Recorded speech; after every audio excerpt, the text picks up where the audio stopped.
ছোট্ট বাচ্চা যারা রয়েছেন 2 থেকে 5 বছরের মধ্যে তাদের টেনশনের কোনো কারণ নেই। টেনশন করছেন যে চুল অনেক পাতলা ঘন হচ্ছে না, তারা যখন আস্তে আস্তে বড় হতে থাকবে তাদের চুল ঘন হয়ে যাবে।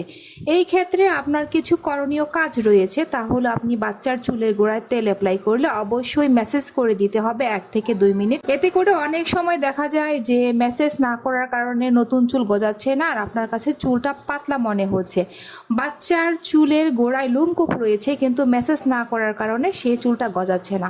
অনেকে আবার কমেন্ট করছেন যে বাচ্চার চুল পড়ার সমস্যা রয়েছে, পেঁয়াজের রস ব্যবহার করবেন না।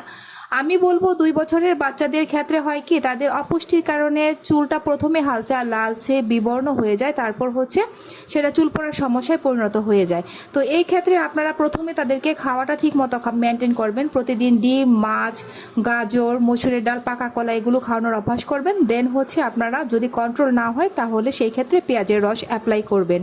আর এভাবে প্রপারলি তেল, শ্যাম্পু, কন্ডিশনার ব্যবহার করেন। যেহেতু ছোট মানুষ, কন্ডিশনার ব্যবহার না করে আপনারা অলিভ অয়েল ট্রাই করতে পারেন, তাহলে কন্ডিশনারে ভালো কাজ করবে। আস্তে আস্তে চুলের গ্রোথ ভালো হবে, চুল বড় হবে আর আপনার গোছাও বেড়ে যাবে। কোনো টেনশন করবেন না, প্রপারলি কেয়ার করে যান চুলের।